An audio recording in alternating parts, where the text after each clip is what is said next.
सभी भक्तगणों को प्रणाम। आज हम कार्तिक मास की शुक्ल पक्ष की एकादशी यानी देवउठनी एकादशी के पावन अवसर पर भगवान शालिग्राम और माता तुलसी के विवाह का उत्सव मना रहे हैं। यह वह दिन है जब 4 माह की योग निद्रा के बाद भगवान विष्णु जागते हैं और इसी दिन तुलसी विवाह के साथ सभी शुभ कार्यों की शुरुआत होती है। आइए तुलसी शालिग्राम के दिव्य विवाह की कथा सुनें। पुराने समय में जालंधर नामक एक शक्तिशाली असुर था। उसकी वीरता का रहस्य उसकी पत्नी वृंदा के पतिव्रत धर्म की शक्ति में निहित था।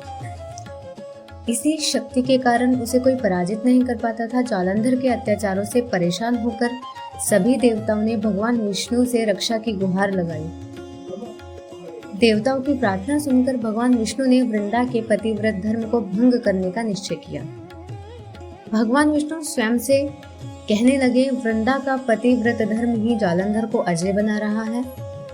सृष्टि के कल्याण के लिए मुझे ही कोई उपाय करना होगा। इस पर भगवान विष्णु जालंधर का रूप धारण कर छल से वृंदा के पास पहुंचे और उन्हें स्पर्श किया। वृंदा आश्चर्य से, आप तो युद्ध में थे, यह क्या हुआ? जैसे ही वृंदा का पतिव्रत धर्म टूटा, जालंधर युद्ध में मारा गया। जब वृंदा को भगवान विष्णु के छल का पता चला तो वह बहुत क्रोधित हुई। वृंदा क्रोधित स्वर में बोली, आपने मेरे साथ छल किया, आपने मेरे सतीत्व नष्ट किया। जिस तरह आपने मुझे पत्थर के समान जड़ बना दिया, उसी प्रकार मैं आपको पत्थर बनने का श्राप देती हूँ। भगवान विष्णु तुरंत शालिग्राम नामक पत्थर के रूप में बदल गए। देवतागण विनती करते हुए, हे वृंदा, सृष्टि के कल्याण के लिए यह आवश्यक था, आप अपना श्राप वापस ले लें। वृंदा ने अपना श्राप तो वापस ले लिया, लेकिन अपने पति के वियोग में उन्होंने वही आत्मदाह कर लिया।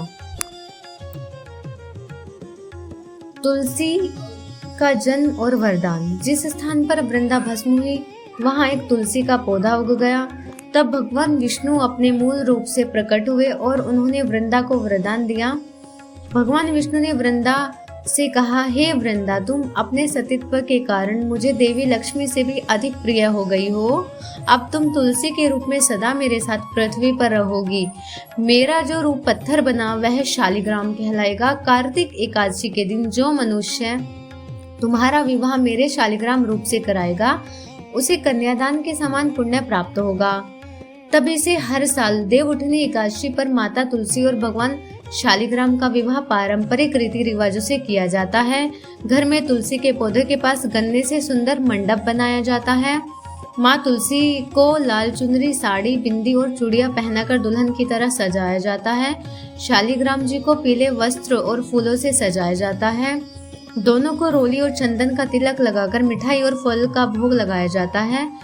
घर के सदस्य शालिग्राम की चौकी को हाथ में लेकर तुलसी माता की 7 बार परिक्रमा करते हैं, जो फेरों की रस्म में होती है। कन्यादान करने वाले इस दिन व्रत रखते हैं और विवाह संपन्न होने की घोषणा करते हैं। अंत में कपूर से आरती की जाती है और प्रसाद बांटा जाता है। इस प्रकार यह विवाह हमें बताता है कि धर्म की रक्षा के लिए बड़े से बड़ा त्याग भी स्वीकार्य है। तुलसी विवाह का आयोजन करने से दाम्पत्य जीवन में प्रेम और सुख समृद्धि बनी रहती है। तुलसी महारानी और शालिग्राम भगवान की जय। दोस्तों, अगर आपको ये वीडियो पसंद आई हो तो लाइक करें, शेयर करें, सब्सक्राइब करें। मिलते हैं धर्म सीरीज की अगली वीडियो में जल्द ही।